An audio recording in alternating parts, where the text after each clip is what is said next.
Je viens de terminer un accompagnement et la personne me disait, ce qui m'a le plus aidé, là, c'est quand tu as parlé d'un positionnement.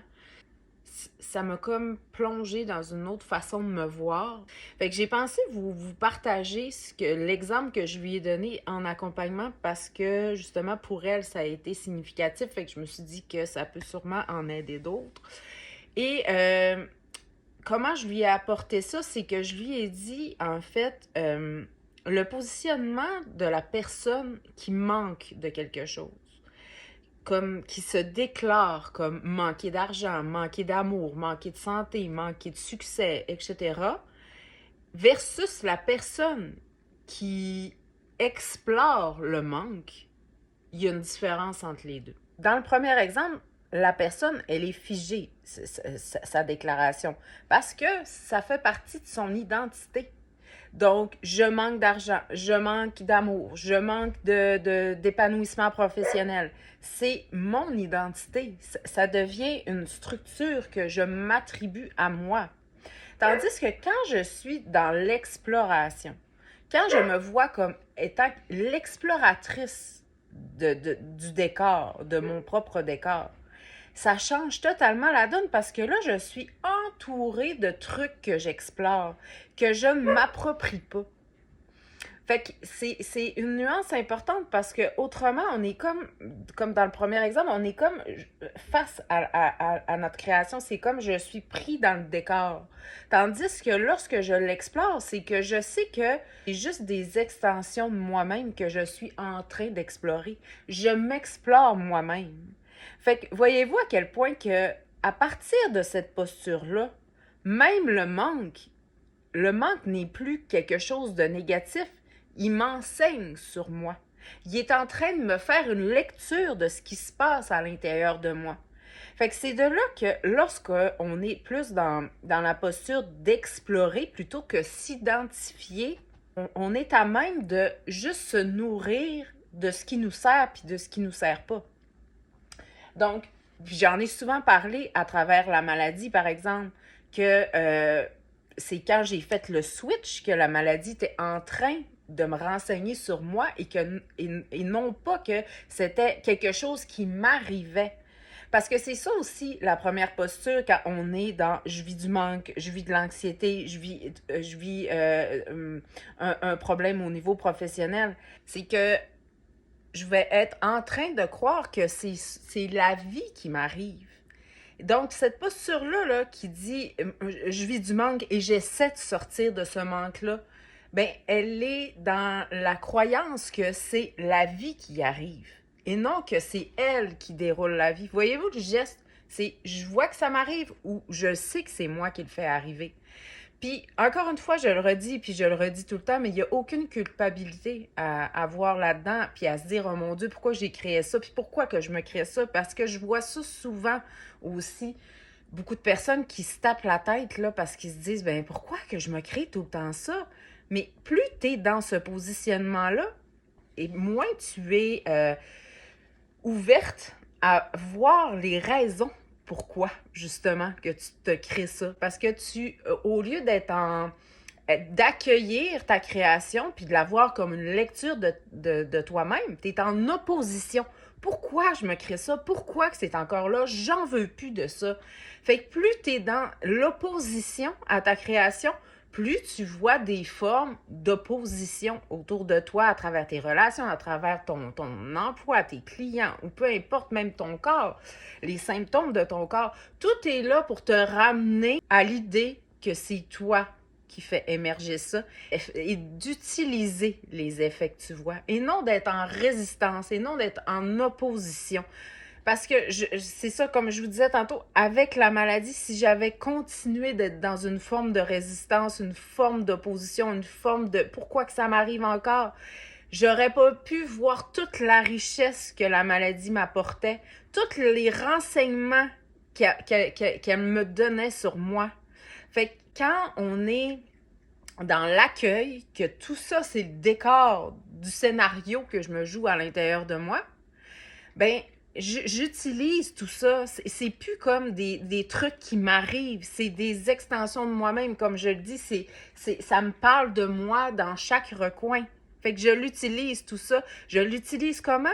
Ben, je vais visiter qu'est-ce que ça me fait ressentir. Ça me fait sentir petite, ça me fait sentir que ça coince à l'intérieur de moi, je me sens pas bien, je vis de l'anxiété et tout ça.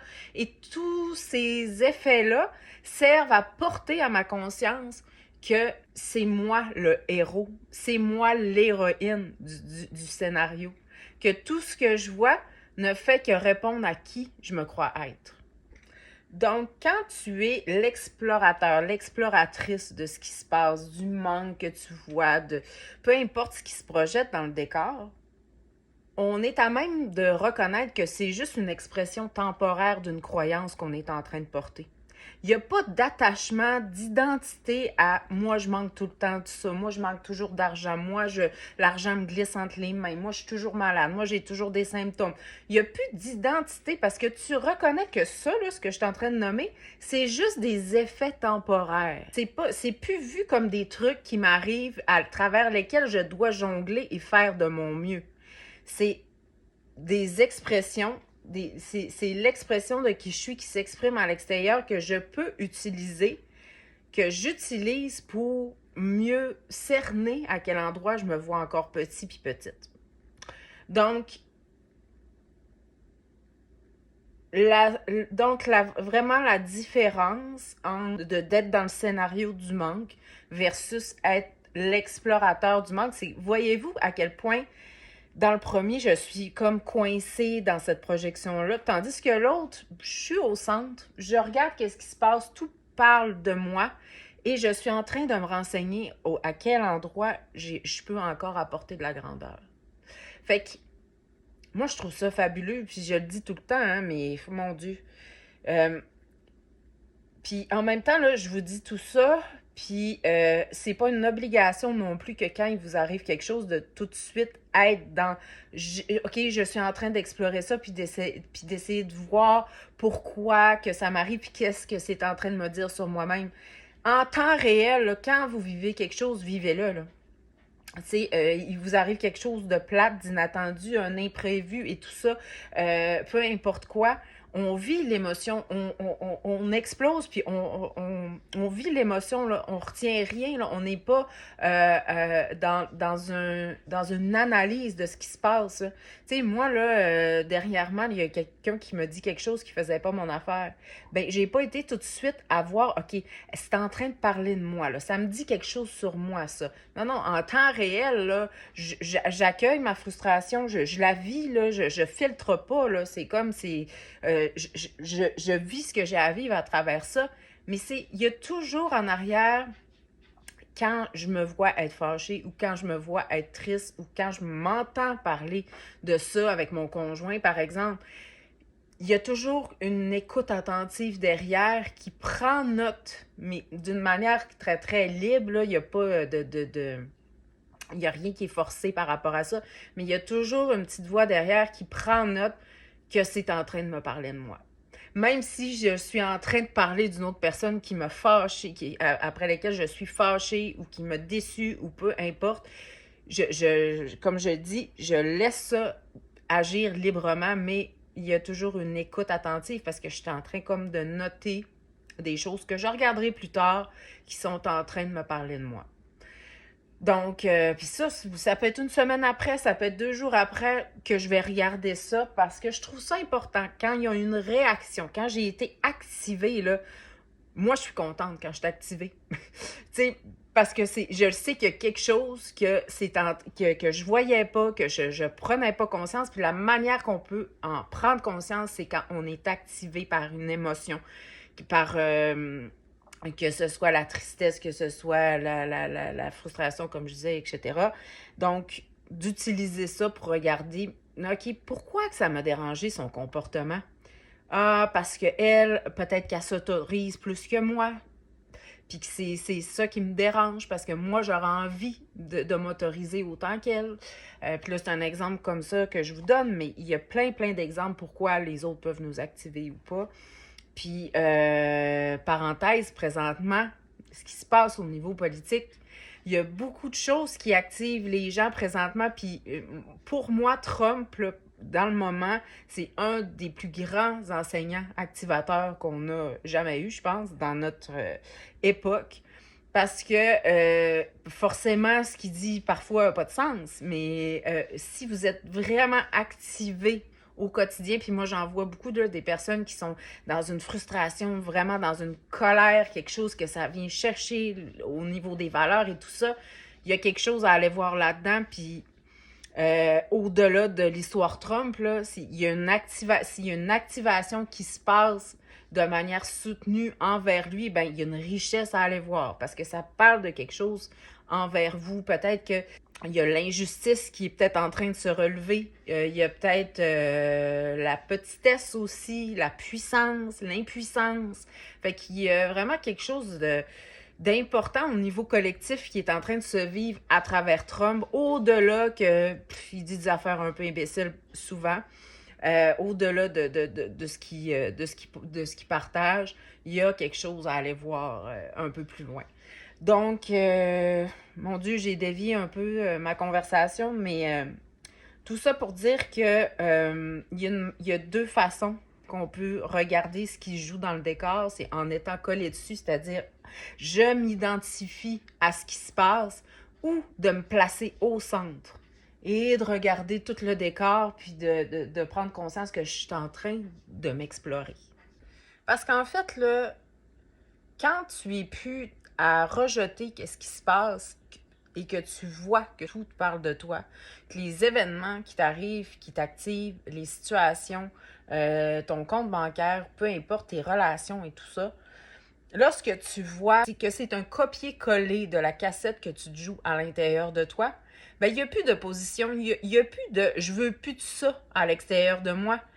Parce que ça ferait plus de sens de pas vouloir, de plus vouloir le manque financier, de plus vouloir des relations dites toxiques, de plus vouloir, je sais pas, une vie professionnelle que t'aimes pas. Ça fait plus de sens de vouloir rejeter ça. Ce qui fait du sens, c'est de vouloir regarder pourquoi que je me crée, qu'est-ce que je suis en train de me jouer pour que ça se projette de cette façon-là. Fait qu'au lieu de vouloir l'enlever, cette projection-là, j'ai le goût de me l'approprier pour regarder ce qu'elle est en train de me dire sur moi. Fait que, voyez-vous que le combat se termine, les valises se déposent par terre, puis que là, et qu'à ce moment-là, ben, je regarde tout ce qui m'entoure comme une richesse plutôt que quelque chose comme qui me nuit, qui est un frein à mon bonheur. Non, ça devient un outil pour encore mieux m'épanouir.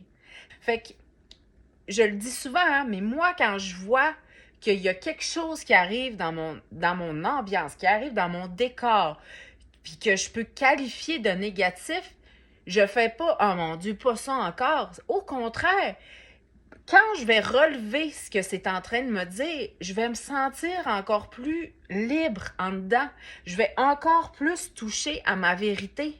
Fait que quand on est dans cette opposition-là, on est en train de mettre la clé sur le cadenas pour qu'on se sente encore plus libre. Puis en même temps, on pense que c'est d'enlever cet effet-là qui va nous donner l'accès à la liberté, qui va nous donner l'accès à notre joie et tout ça, mais c'est l'inverse. Puis ça, c'est important d'en prendre conscience, que justement, ces effets-là sont là pour porter à notre conscience qu'est-ce qu'on est en train de continuer à croire qui peut freiner cet épanouissement-là. Fait que je vous invite vraiment à accueillir ce qui se présente et à vous laisser enseigner par ce qui se joue dans le décor. Donc, quand tu es dans la posture où ce que tu vois et que tu utilises tout ce qui se joue à l'extérieur de toi que tu avais établi comme étant négatif, ben finalement, tu te déposes avec le constat qu'il y a jamais rien de négatif. Et tu prends encore plus conscience que c'était juste quelque chose que tu continuais à tenir par la main qui te faisait croire que tu n'étais pas libre, que tu n'étais pas amour, que tu n'étais pas liberté, que tu n'étais pas déjà l'abondance.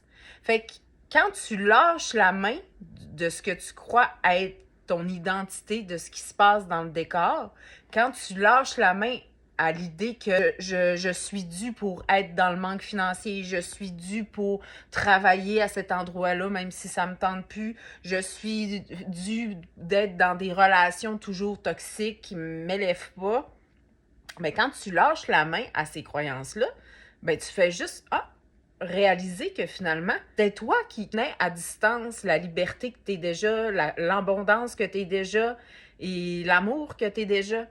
Fait que, voyez-vous à quel point tout est déjà là. Tout est déjà là, mais sauf que des fois, c'est dans la perception des choses. C'est dans la manière qu'on voit les choses qui fait qu'on est dans une illusion que c'est séparé de nous. C'est dans la définition. Fait que quand vous voyez quelque chose qui vous plaît pas à l'extérieur, de continuer à croire que ça, c'est indésirable, fait juste amplifier l'illusion que c'est indésirable.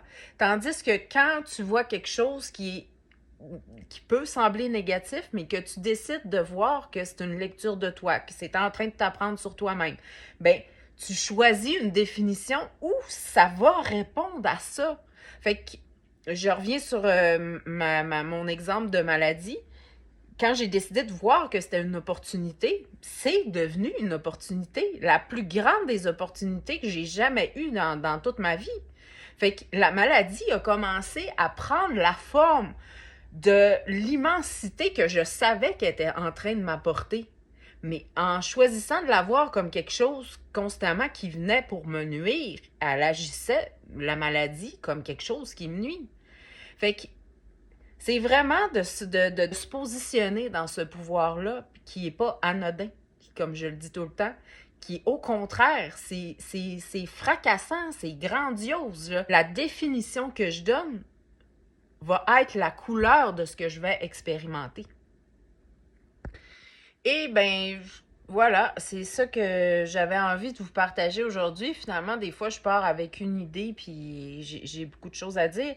D'ailleurs, à ce sujet, j'ai mon programme magistral qui est plus de 4 heures de contenu dans lesquels j'aborde l'abondance, les symptômes physiques, la maladie, mon Dieu, un peu de vie professionnelle là-dedans.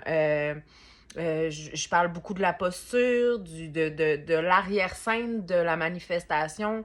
En tout cas, il y a 4 heures de contenu et ce programme se nomme Magistral. De ce que j'ai entendu, il y a eu beaucoup de changements de perception. Il y a des gens qui m'ont dit qu'au niveau de leur santé, ça s'était amélioré. Puis ça, c'est comme... je peux pas vous dire à quel point j'ai une profonde reconnaissance parce que moi, mon but, quand je le fais, c'est juste de laisser couler ma joie. Hein. J'ouvre la caméra, puis je sais pas quel côté que ça va prendre.